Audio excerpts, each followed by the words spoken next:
బాబోయ్, ఏంటండి బాబు ఈ రేట్లు? ఈ 2 మ్యాంగోస్ చూసారా, చూడడానికి ఎంత ముద్దుగా ఉన్నాయో. 2 మ్యాంగోస్ వచ్చేసి 100 రూపీస్ అంటే ఎవరైనా నమ్ముతారా? సరే కానీ మీ దగ్గర ఎంత ఉందో కాస్ట్ నాకు కామెంట్ చేయండి. సరే మరి రెసిపీ స్టార్ట్ చేద్దామా? ముందుగా ఒక మ్యాంగో తీసుకొని పీల్ ఆఫ్ చేసి చక్కగా స్లైసెస్ కట్ చేసుకొని ఒక 2 స్లైసెస్ మాత్రం పక్కన పెట్టండి. మిగతా స్లైసెస్ అన్నీ కూడా ఒక బ్లెండర్లో యాడ్ చేసి ఒక 4 to 5 table spoons of sugar వేయండి. వేసి ఒకసారి బ్లెండ్ చేయండి. తర్వాత కొన్ని ఐస్ క్యూబ్స్ యాడ్ చేసి బాగా బ్లెండ్ చేయండి. ఇక్కడ ఐస్ క్యూబ్స్ మాత్రమే వేయండి, ఎందుకు అంటే ఐస్ క్యూబ్స్ వేస్తేనే స్మూతీలా వస్తుంది. ఐస్ వాటర్ వేస్తే మాత్రం లిక్విడ్గా వస్తుంది, అది గుర్తుపెట్టుకోండి.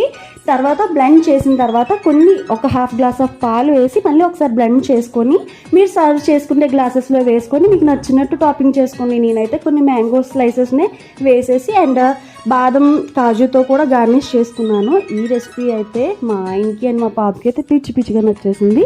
మీరు కూడా ట్రై చేయండి, ఎలా ఉందో కూడా కామెంట్ చేయండి మర్చిపోకుండా. Okay, bye.